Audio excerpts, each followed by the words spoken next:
నమస్తే, welcome to స్వతంత్ర news. నేను మాధురి. ముందుగా బులెటిన్ హెడ్లైన్స్ చూద్దాం. రాప్తాడు సిద్ధం సభకు సర్వం సిద్ధం, ఎన్నికల శంఖారావం పూరించనున్న జగన్.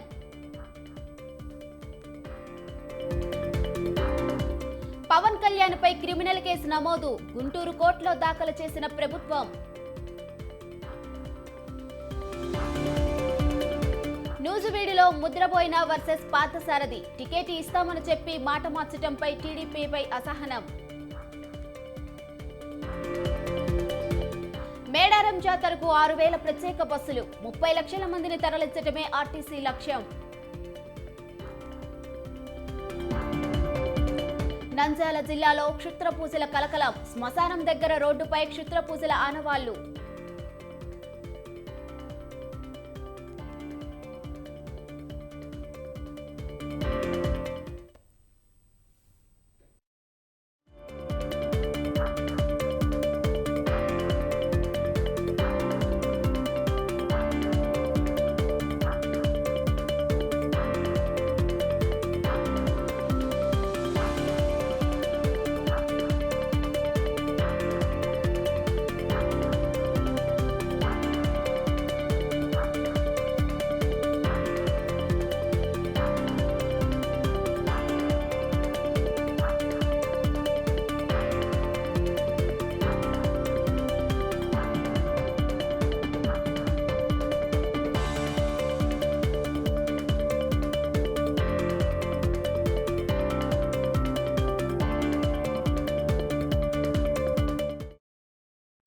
బ్రేకింగ్ న్యూస్ చూస్తున్నాం.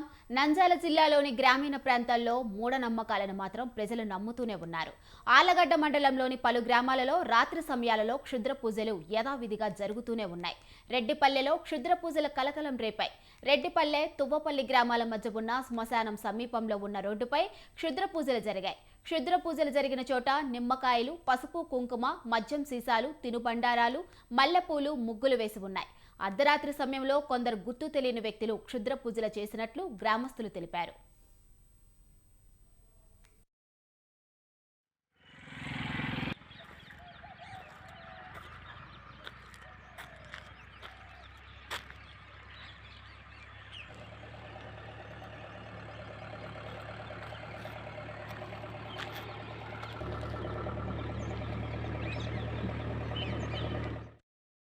ఇక ప్రజలు సంచరించే మార్గమధ్యంలో ఇలా క్షుద్ర పూజలు చేయటంతో ప్రజలు భయాందోళన చెందుతున్నారు. రోజు రోజుకు మండలంలోని కొన్ని గ్రామాలలో క్షుద్ర పూజలు జరుగుతూ ఉండటంతో ఎప్పుడు ఏం జరుగుతుందోనని ప్రజలు రాత్రి సమయాలలో బయటికి రావడానికి భయపడుతున్నారు. క్షుద్ర పూజలు జరిపి ప్రజలను భయాందోళనకు గురి చేస్తున్న వారిని గుర్తించి అధికారులు కఠిన చర్యలు తీసుకోవాలని ఆయా గ్రామాల ప్రజలు కోరుతున్నారు.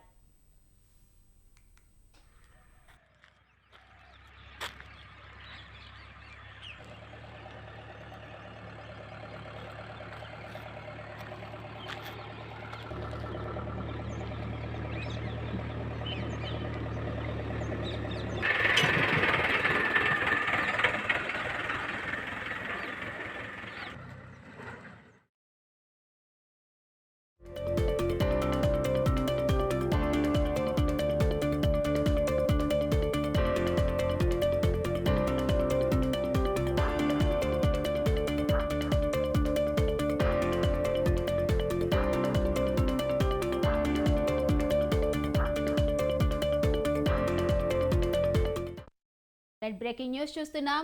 తెలుగుదేశం పార్టీ ఏపీ అధ్యక్షుడు అచ్చెన్నాయుడిని లోపలేయటం, ఆ పార్టీ కేడర్ని భయపెట్టడం లాంటి రౌడీజం చేయటం వల్లే స్థానిక సంస్థల ఎన్నికల్లో విజయం సాధించగలిగామంటూ వైసీపీ ఎమ్మెల్సీ దువ్వాడ శ్రీనివాస్ చేసిన వ్యాఖ్యలు సామాజిక మాధ్యమాల్లో వైరల్ అవుతున్నాయి. అనుచరుల వద్ద ఆయన చేసిన ఈ వ్యాఖ్యలు ఇప్పుడు సర్వత్రా చర్చనీయాంశమవుతున్నాయి.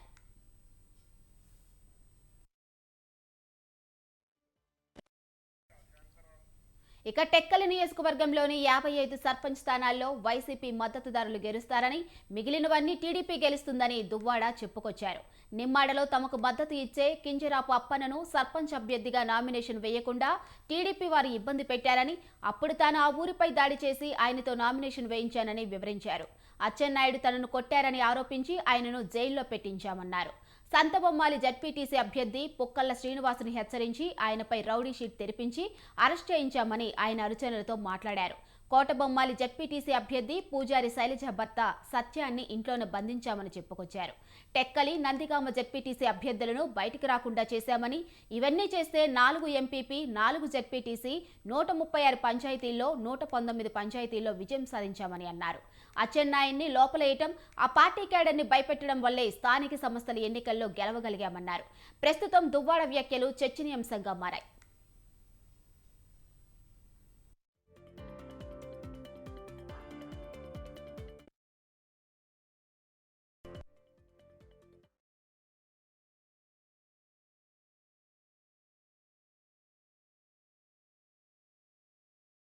ఎలాగో 55 కిలోలు గెలుస్తాం. మిగతావన్నీ టీడీపీ గెలుస్తాం. ఆ పరిస్థితుల్లో ఏం చేద్దాం, ఎలా చేద్దాం, ఎలా ఎదుర్కొందామని ఆ డిమాండ్ సుందర పాపాలకి నామినేషన్ వేయకుండా చేసి ఇబ్బంది పెడితే ఆ సాగుతో నేను ఊరి మీద దాడి చేసి అతని మీద నామినేషన్ వేయించి నన్ను అచ్చెన్నాయుడు కొట్టాడని చెప్పి అచ్చెన్నాయుడికి జైల్లో పెట్టి తెలుగుదేశం క్యాడర్ అందరినీ కూడా వీధిలోకి రాకుండా చేసి అక్కడ సొంత బొమ్మాయి జెడ్పీటీసీని బయటకు వస్తే నీ అంత తెలుస్తామని చెప్పి రౌడీ షీట్ పెట్టి అరెస్ట్ చేయించి కోటబొమ్మాయి జెడ్పీటీసీ అభ్యర్థి పూజారి సత్యంకి ఆడికి లోపల పెట్టి తలుపులేసి బంధించి, అలాగే టెక్కల్ జెడ్పీటీసీ అభ్యర్థి వీడికి బయట రాకుండా చేసి, అలాగే నందిగాం కూడా అలాగే చేసి 4 ఎంపీపీలు, 4 జెడ్పీటీసీలు, 136 పంచాయతీల్లో 119 పంచాయతీలు కేవలం ఆ రోజు జరిగిన ఇన్సిడెంట్లు ఆయన లోపలేసి క్యాడర్ అందరినీ రిగ్గింగ్ చేసేవాడి పోటీ చేయాలి, లేదనుకుంటే కనబడకండి అనుకుంటే రౌడీజమే చేసాం.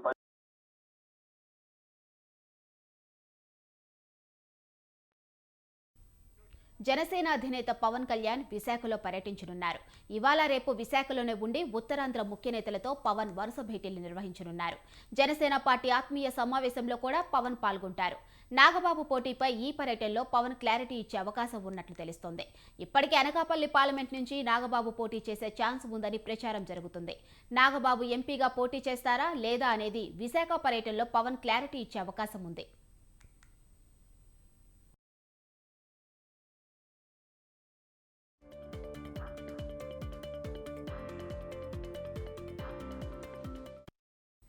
ఇక వచ్చే ఎన్నికల్లో విజయనగరం, విశాఖల నుంచి జనసేన సీట్లు ఆశిస్తుంది. యలమంచిలి, గాజువాక, భీమిలి, చోడవరం, పెందుర్తి స్థానాలపై జనసేన కన్నుపడింది. ఆయా స్థానాల్లో పోటీ చేయాలని భావిస్తుంది.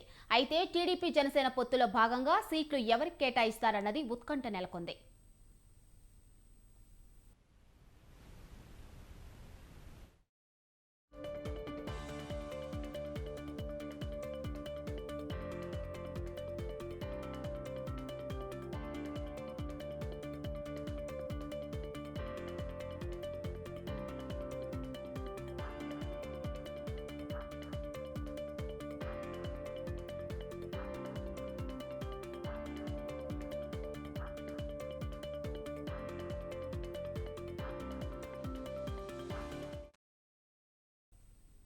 ప్రతిపక్షంలోకి రావడంతో గులాబీ పార్టీలో కలవరం మొదలైందా? కాంగ్రెస్ పార్టీ వైపు బీఆర్ఎస్ నేతలు చూస్తున్నారా? బీఆర్ఎస్ పార్టీకి చెందిన నేతలు హస్తం పార్టీ నేతలతో టచ్లోకి వెళ్తున్నారా? బీఆర్ఎస్ పార్టీ కార్యక్రమాలకు కొంతమంది నేతలు దూరంగా ఉంటున్నారా? కారు పార్టీలో ఏం జరుగుతుంది? Watch the story.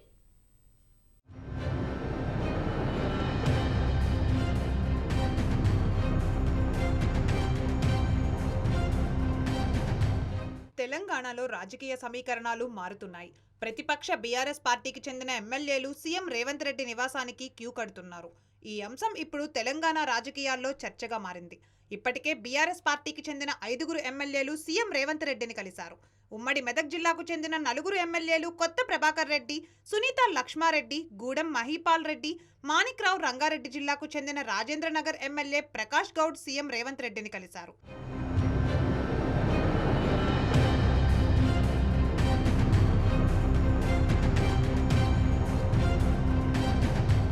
తమ నియోజకవర్గ అభివృద్ధి అంశంతో పాటు ప్రోటోకాల్ ఇవ్వడం లేదనే విషయాన్ని సీఎం రేవంత్ రెడ్డి దృష్టికి తీసుకువెళ్లినట్లు ఉమ్మడి మెదక్ జిల్లా ఎమ్మెల్యేలు వివరణ ఇచ్చారు. పార్టీ మారుతున్నారని ప్రచారం జరగ్గా ప్రెస్ మీట్ పెట్టి పార్టీ మార్పు అంశాన్ని ఖండించారు. ఇక రాజేంద్రనగర్ ఎమ్మెల్యే ప్రకాష్ గౌడ్ రేవంత్ రెడ్డిని కలిసి కాంగ్రెస్ పార్టీ కండువాను కప్పుకున్నారనే చర్చ జరిగింది. దీంతో ఎమ్మెల్యే ప్రకాష్ గౌడ్ తాను కాంగ్రెస్ పార్టీలోకి వెళ్లలేదని మర్యాదపూర్వకంగానే సీఎంను కలిసినట్లు వివరణ ఇచ్చారు. ఇక తాజాగా జీహెచ్ఎంసీ మేయర్ గద్వాల విజయలక్ష్మి రేవంత్ రెడ్డిని కలిశారు. హైదరాబాద్ నగర మేయర్గా అభివృద్ధి అంశాలపై చర్చించడంతో పాటుగా జీహెచ్ఎంసీ కమిషనర్ సహకరించడం లేదనే విషయాన్ని సీఎంతో చర్చించినట్లుగా మేయర్ తెలిపారు. జీహెచ్ఎంసీ పరిధిలో ఉన్న అంశాలపై రివ్యూ చేసేటప్పుడు తనను పిలవాలని రేవంత్ రెడ్డిని కోరినట్లు చెప్పారు.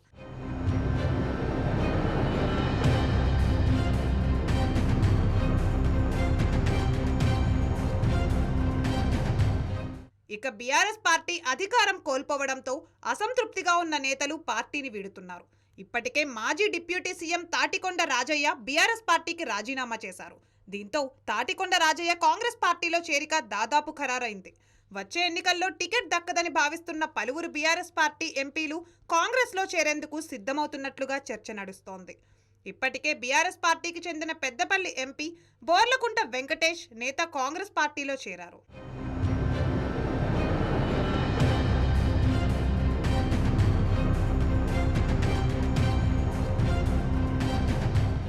లోక్సభ ఎన్నికల నాటికి బీఆర్ఎస్ పార్టీకి షాక్ ఇవ్వాలని కాంగ్రెస్ పార్టీ భావిస్తోంది. గత 2 పర్యాయాలు అధికారంలో ఉన్న బీఆర్ఎస్ పార్టీ కాంగ్రెస్ తరపున గెలిచిన ఎమ్మెల్యేలను బీఆర్ఎస్ పార్టీలో చేర్చుకున్నారు. ఇప్పుడు అదే అస్త్రాన్ని బీఆర్ఎస్ పార్టీపై ప్రయోగించేందుకు కాంగ్రెస్ పార్టీ సిద్ధమైంది. ఇటీవల జరిగిన అసెంబ్లీ ఎన్నికల్లో కాంగ్రెస్ పార్టీకి హైదరాబాద్, రంగారెడ్డి జిల్లాల్లో అనుకున్న మేరకు ఫలితాలు రాలేదు. దీంతో లోక్సభ ఎన్నికల ముందు గ్రేటర్ హైదరాబాద్ నుండి ఆపరేషన్ ఆకర్ష్ ప్రారంభించి బీఆర్ఎస్ పార్టీని దెబ్బకొట్టాలని కాంగ్రెస్ పార్టీ భావిస్తోంది. ఇక ఉమ్మడి రంగారెడ్డి జిల్లాకు చెందిన మాజీ మంత్రి ఎమ్మెల్సీ పట్నం మహేందర్ రెడ్డి, అతని సతీమణి వికారాబాద్ జిల్లా పరిషత్ చైర్మన్ పట్నం సునీతా మహేందర్ రెడ్డి కాంగ్రెస్ పార్టీలో చేరారు. హైదరాబాద్ మాజీ mayor Bonthu Rammohan, Kancharla Chandrashekar Reddy, Hyderabad deputy mayor Mothe Srilatha, Shobhan Reddy Gandhi భవన్లో దీపాదాస్ మున్షి సమక్షంలో కాంగ్రెస్ పార్టీలో చేరారు. మరోవైపు మహేశ్వరం మాజీ ఎమ్మెల్యే తీగల కృష్ణారెడ్డి, రంగారెడ్డి జిల్లా పరిషత్ చైర్మన్ తీగల అనితారెడ్డి త్వరలోనే కాంగ్రెస్ పార్టీలోనే చేరనున్నారు.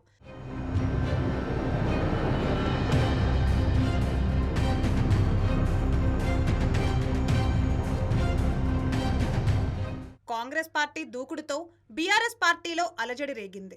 దీంతో అలర్ట్ అయిన గులాబీ బాస్ ఎమ్మెల్యేలతో నిర్వహించిన భేటీలో కాంగ్రెస్ పార్టీ ట్రాప్లో పడొద్దని సూచించారు. నియోజకవర్గ అభివృద్ధి పేరుతో సీఎం రేవంత్ రెడ్డిని కలవాల్సిన అవసరం లేదని ఎమ్మెల్యేలకు చెప్పారు. మరి రాబోయే రోజుల్లో బీఆర్ఎస్ ఎమ్మెల్యేలు అధినేత కేసీఆర్ ఆదేశాలు పాటిస్తారా లేదా అనేది చూడాలి.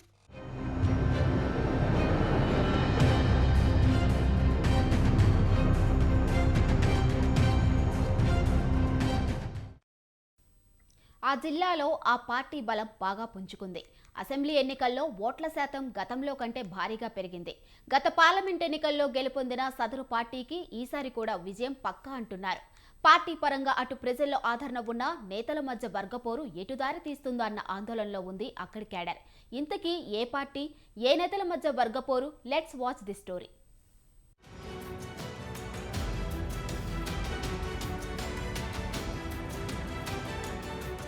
నిజామాబాద్ జిల్లాలో రోజురోజుకి కమలం పార్టీకి క్రేజ్ పెరుగుతోంది. 2018 అసెంబ్లీ ఎన్నికల్లో ఆ పార్టీకి 8% ఓటింగ్ వస్తే మొన్నటి అసెంబ్లీ ఎన్నికల్లో 32% ఓటింగ్ వచ్చింది. ఈ లెక్కన జిల్లాలో బీజేపీకి మంచి ప్రజాదరణ ఉంది. నిజామాబాద్ పార్లమెంటు నియోజకవర్గ పరిధిలోని 7 అసెంబ్లీ స్థానాల్లో 2 స్థానాల్లో బీజేపీ అభ్యర్థులు గెలిచారు. మిగతా చోట్లలో ఆ పార్టీ అభ్యర్థులకు భారీగా ఓట్లు వచ్చాయి. పార్లమెంటు సెగ్మెంట్లో 3,65,00,000 ఓట్లు బీజేపీకి వచ్చాయి.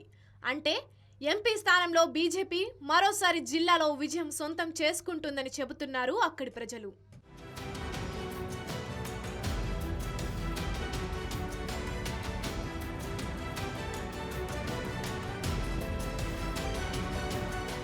అంతా బాగున్నా నిజామాబాద్ జిల్లాలోని బీజేపీ బడా నేతల మధ్య ఆధిపత్య పోరు నెలకొంది. వారి మధ్య పోరు వచ్చే పార్లమెంటు ఎన్నికలలో మొదటికే మోసం తెచ్చేలా ఉందంటున్నారు స్థానికులు.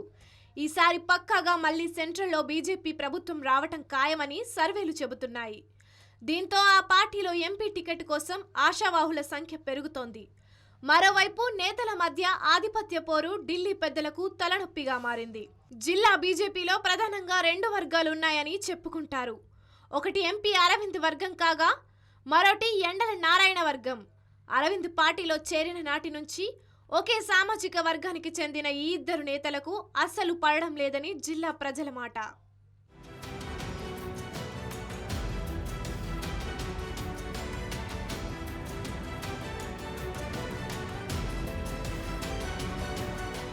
ఇక ధర్మపురి అరవింద్ బీజేపీలోకి వచ్చి రాగానే ఎంపీగా గెలిచారు. అప్పటి నుంచి జిల్లా పార్టీలో అన్ని తానే వ్యవహరిస్తూ వచ్చారు.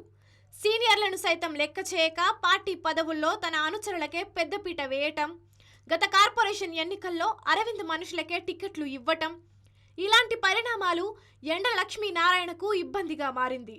దీంతో తన అనుచరులకు సమాధానం చెప్పుకోలేకపోయారు. ఎండల అనుచరులను అరవింద్ ఎప్పుడూ పట్టించుకునేవారు కాదన్న ప్రచారం ఉంది. మరోవైపు మొన్నటి అసెంబ్లీ ఎన్నికల్లో ఎండల నిజామాబాద్ అర్బన్ నుంచి టికెట్ ఆశించారు. అయితే అరవింద్ అడ్డుపడ్డారని ఎండల వర్గం వాదన. అటు రూరల్ నుంచి కూడా ఎండల టికెట్ రాకుండా అరవింద్ అడ్డుకున్నారన్న ప్రచారం జరిగింది. దీంతో ఈ ఇద్దరి నేతల మధ్య వార్ పార్టీకి కొంత నష్టం కలిగించవచ్చంటున్నారు స్థానికులు.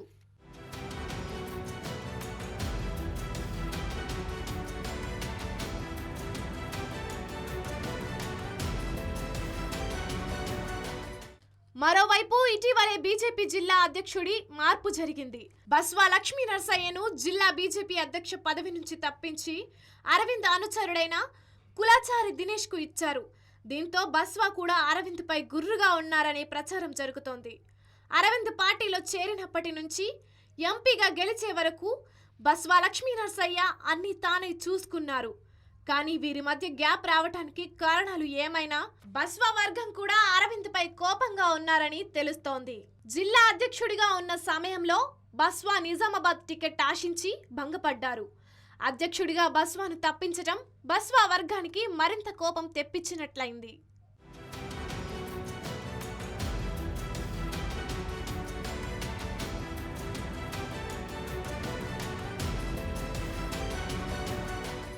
అయితే వర్గపోరుతో పాటు నిజామాబాద్ పార్లమెంటు టికెట్ ఆశిస్తున్న వారి సంఖ్య కూడా పెరిగింది. సీనియర్లు ఎండల లక్ష్మీనారాయణ, అల్జాపూర్ శ్రీనివాస్, బస్వా లక్ష్మీ నరసయ్యతో పాటు మరికొందరు ఎంపీ టికెట్ ఆశిస్తున్న వారిలో ఉన్నారు. ఈసారి మోదీ మేనియా ఉండటంతో అభ్యర్థులు ఎవరున్నా బీజేపీకి గెలిచే అవకాశాలు మెండుగా ఉన్నాయంటున్నారు విశ్లేషకులు. సీనియర్లు కూడా టికెట్ ఆశించడం నేతల మధ్య వర్గపోరు చివరికి ఎటుదారి తీస్తుందోనన్న ఆందోళన కూడా నిజామాబాద్ జిల్లా కమలం క్యాడర్లో ఉంది.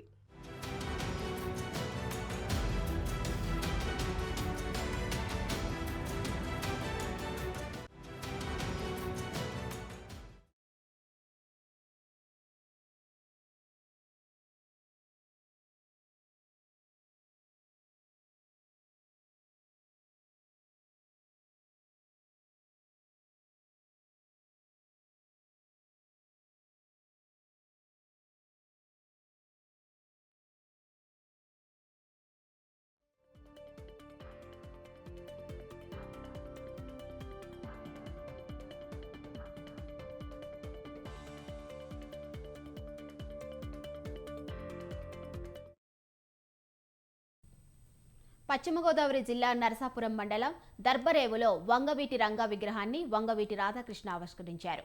కార్యక్రమంలో మాజీ మంత్రి కొత్తపల్లి సుబ్బరాయుడు, మాజీ ఎమ్మెల్యే బండారు మాధవనాయుడు పాల్గొన్నారు. అందరి హృదయాల్లో నిలిచిన రంగా ఒక కులానికి సంబంధించిన వ్యక్తి కాదని రాధాకృష్ణ అన్నారు. రంగా మరణించి 30 ఏళ్లు గడిచినా ప్రజల హృదయాల్లో జీవించే ఉన్నారన్నారు. బడుగు బలహీన వర్గాలకు రంగా చేసిన సేవలు ఎనలేవని బండారు మాధవనాయుడు చెప్పారు.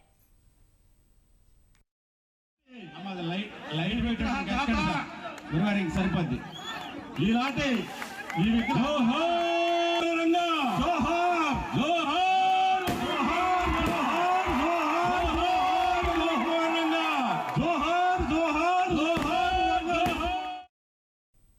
గ్రామస్తులకి మరొకసారి కృతజ్ఞతలు చెప్పుకుంటూ రంగా గారి గురించి ఒక మాటలో నాకు తెలిసినంత వరకు చెప్పాలంటే అతి చిన్న వయసులో 41 సంవత్సరాల వయసులో ప్రతిష్టను ఆకాశంలో పెట్టి ప్రాణాన్ని శత్రువుల ముందు పెట్టి వీరమరణం పొందిన టైగర్ వంగవీటి మోహన్ రంగారావు గారికి మనకు తెలిసిన కాపు సోదరులు ఒకరిగా రంగాన్ని కీర్తించుకుంటూ రెండు రాష్ట్రాల ప్రజలు, ప్రపంచంలో ఉన్న తెలుగు ప్రజలందరూ కూడా గర్వపడే విధంగా తన జీవితాన్ని ప్రజలకు అంకితం చేసిన రంగా గారికి అదే అడుగుజాడల్లో నడుస్తూ రాబోయే కాలంలో ప్రజలందరికీ కూడా అందుబాటులో ఉంటూ రంగా గారి ఆశయాన్ని ముందుకు తీసుకెళ్లే విధంగా రాధాకృష్ణ గారు సహకరిస్తారని, ముందు నడిపిస్తారని మోహన్ రంగారావు గారు అడుగుజాడల్లో రామ్మోహన్ నాయుడు కూడా నడుస్తాడని చెప్తూ ఇంతటి అవకాశం ఇచ్చిన కమిటీ పెద్దలకి ధన్యవాదాలు.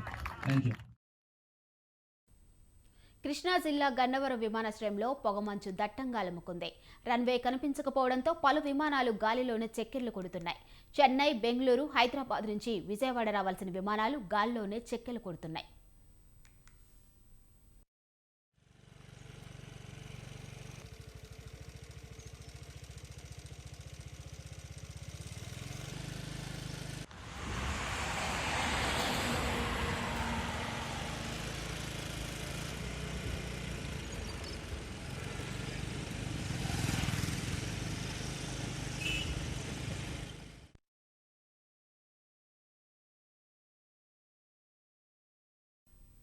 ఆసియా ఖండంలోనే అతిపెద్ద గిరిజన జాతరైన మేడారానికి వచ్చే భక్తుల సౌకర్యార్థం టీఎస్ఆర్టీసీ ప్రత్యేక బస్సులు నడుపుతుంది.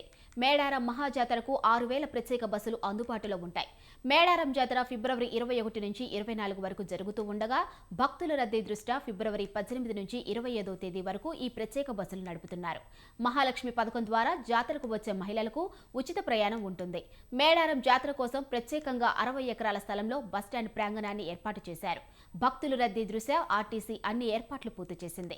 మేడారంకొచ్చే భక్తులు ఈ నెల 18వ తేదీ 25వ తేదీ వరకు భక్తులకు ప్రత్యేక బస్సులు అందుబాటులో ఉంటాయి. వరంగల్ ఆర్టీసీ ఆర్ఎందో మేడారం బస్టాండ్ ప్రాంగణం నుండి మా వరంగల్ ప్రతినిధి సుధాకర్ మరింత సమాచారం అందిస్తారు. ఆసియా ఖండంలోనే అతిపెద్ద కుంభమేళ, గిరిజన మేళగా పిలువబడే సమ్మక్క సారక్క జాతర మరికొద్ది రోజుల్లో ప్రారంభమవుతుంది. ఈ యొక్క జాతరకు ముఖ్యంగా చూస్తే వచ్చే భక్తులకు మొత్తం ఆర్టీసీ పెద్ద ఎత్తున ఆర్టీసీ వారు ఇక్కడ మొత్తం ఏర్పాటు చేయడం జరిగింది. ఈ యొక్క ఆర్టీసీ ముఖ్య పాత్ర పోషించడం జరుగుతుంది. ఇక్కడ మనతో పాటు ఆర్టీసీ ఆర్ఎం గారు ఉన్నారు. చెప్పండి మేడం, ఈ యొక్క జాతరకు ఎలాంటి ఏర్పాట్లు చేశారు? సుమారు ఎన్ని బస్సులు ఏర్పాటు చేశారు? మేము ఒక 6,000 బస్సులు ఈ జాతర కోసం అంటే భక్తులను చేరవేయటానికి ప్లాన్ చేసుకున్నామండి. 6,000 బస్సెస్ ఆపరేట్ చేయడానికి.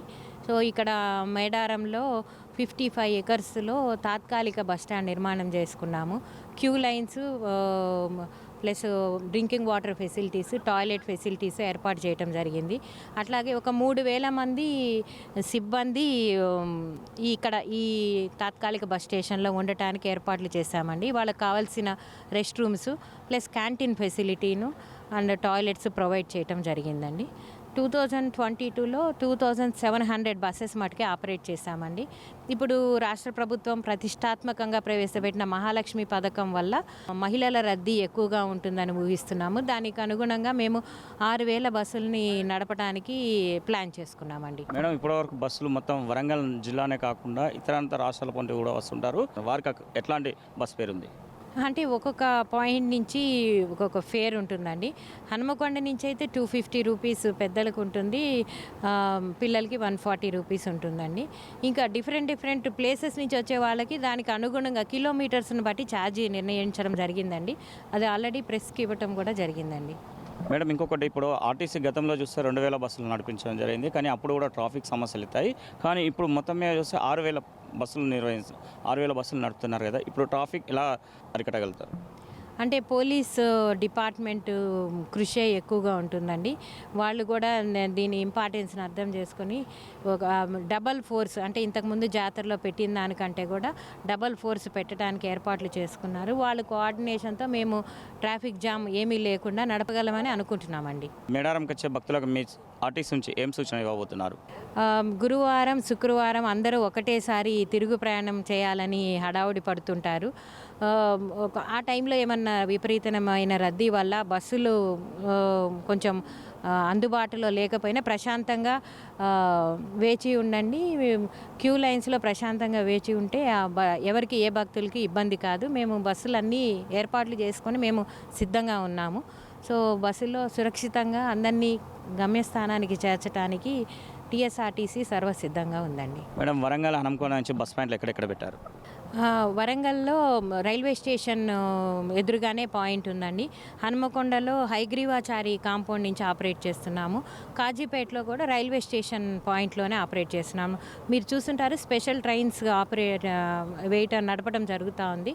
సో ఆ రైల్వే స్టేషన్ నుంచి వచ్చిన భక్తులు ఎక్కువ లగేజ్ తోటి దిగుతుంటారు. దూరం వెళ్తే వాళ్ళకి ఇబ్బంది కాబట్టి రైల్వే స్టేషన్ నుంచి బయటికి రాగానే బస్సులు ఎక్కే విధంగా ఏర్పాట్లు చేశామండి. ఇది ఆర్టీసీ ఆర్ఎం గారు చెప్పేది. మొత్తం మీద చూస్తే ఈ పండుగను విజయవంతం చేయాలని చెప్పడం జరుగుతుంది. దీంతో పాటు మొత్తానికి వచ్చే భక్తులకు కూడా ఎలాంటి ఇబ్బందులు కలగకుండా వారందరి గమ్యస్థలాలకు చేర్చడానికి వారు కృషి చేస్తామని చెప్పడం జరుగుతుంది. మేడారం బస్ స్టాండ్ ప్రాంగణం నుండి కెమెరా పర్సన్ రాహుల్తో సుధాకర్, స్వతంత్ర టీవీ. ముషీరాబాద్ రేడియన్స్ పాఠశాల 60వ వార్షికోత్సవాన్ని ప్రిన్సిపల్ సయ్యద్ అహ్మదుల్లా ఘనంగా నిర్వహించారు. వార్షికోత్సవానికి ముఖ్య అతిథిగా ఎమ్మెల్యే ముఠా గోపాల్ పాల్గొన్నారు. పాఠశాలలోని విద్యార్థులు గత 60 ఏళ్ల నుండి 100 వరకు 90% పైగా ఉత్తీర్ణులవుతున్నారని ఎమ్మెల్యే అన్నారు. నియోజకవర్గంలో రేడియన్స్ స్కూల్లో చదువుతున్న విద్యార్థులు డాక్టర్లు, ఇంజనీర్ అయ్యారని గుర్తు చేశారు.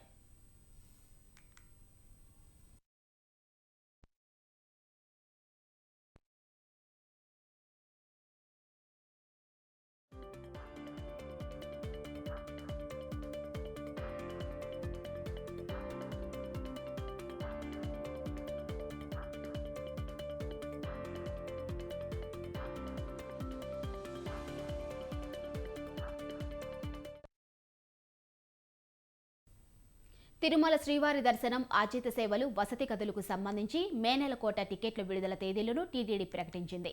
ఈ టికెట్లను ఆన్లైన్లో బుక్ చేసుకోవాల్సి ఉంటుందని టీటీడీ తెలిపింది.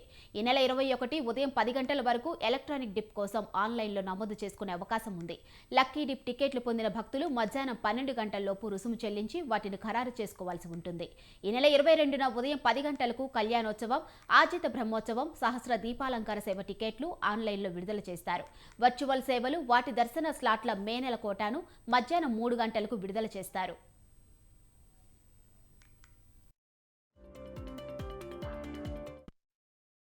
ఈ నెల 23న ఉదయం 10 గంటలకు అంగ ప్రదక్షిణం టోకెన్ల కోట జారీ చేస్తారు. ఉదయం 11 గంటలకు శ్రీవాణి ట్రస్ట్ బ్రేక్ దర్శనం, గదుల కోట, మధ్యాహ్నం 3 గంటలకు వృద్ధులు, దివ్యాంగులకు దర్శన టోకెన్ల కోట విడుదల చేస్తారు. 24న ఉదయం 10 గంటలకు మే నెల ప్రత్యేక ప్రవేశ దర్శనం, 300 రూపాయల టికెట్ల కోట, మధ్యాహ్నం 3 గంటలకు తిరుమల తిరుపతిలో వసతి గదుల బుకింగ్ విడుదల చేస్తారు. మే నెలకు సంబంధించి ఈ నెల 27న ఉదయం 11 గంటలకు తిరుమల తిరుపతికి చెందిన శ్రీవారి సేవా కోట, మధ్యాహ్నం 12 గంటలకు నవనీత సేవా కోట, మధ్యాహ్నం 2 గంటలకు పరకమనా సీవి కోట విడుదల చేస్తారు.